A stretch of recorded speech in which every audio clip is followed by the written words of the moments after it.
الرحمن الرحيم. أولا السلام عليكم ورحمة الله تعالى وبركاته. دعوة قيمة بدن كسودو أبيكتيج maanta muuqaalkeena waxaan uga hadli doonaa haday ciladan ay ku haysato pages address and published insha Allah haduu ilaahay yiraahdo page-kana hataa wiil oo walaalkeena ah oo ku xiran kanaalka Backdish laga soo codsaday inaan u xalino haduu ay bidmo hadii aan maaragtay u guda galno page-kiisa sida halkan kaaga muuqato page-kan ayaa maaragtay ciladaas ka haysta qaabka loo ogaado cilada waxaad tagaysaa mo kadibna waxaa leedahay page quality marka waa keenaa page-ka sidan ayuu yahay insha Allah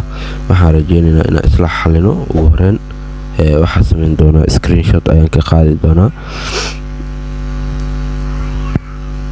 screenshot markaa sidaas ugu qaado waxaan sameyn doonaa dib ayaad ugu laaban doontaa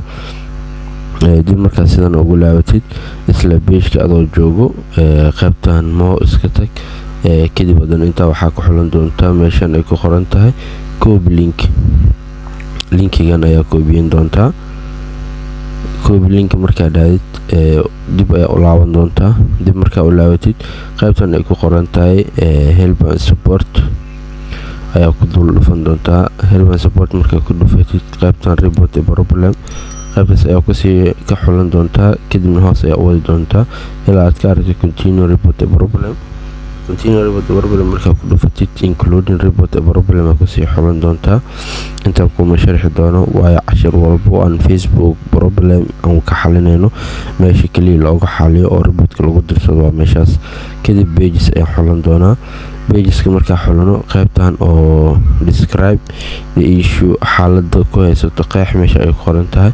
ayaa sidan dhihi doonaa kadibna waxaa sameyn doonaa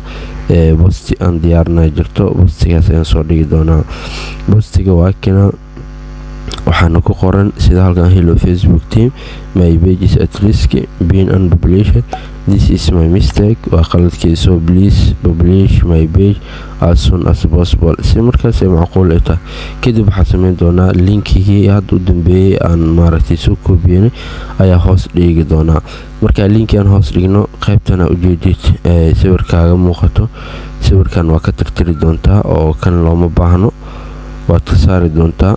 marka sidana ugu saartid waxaa ku soo dari doontaa qaybta sawirkii hadda screen-ka ka soo qaadanay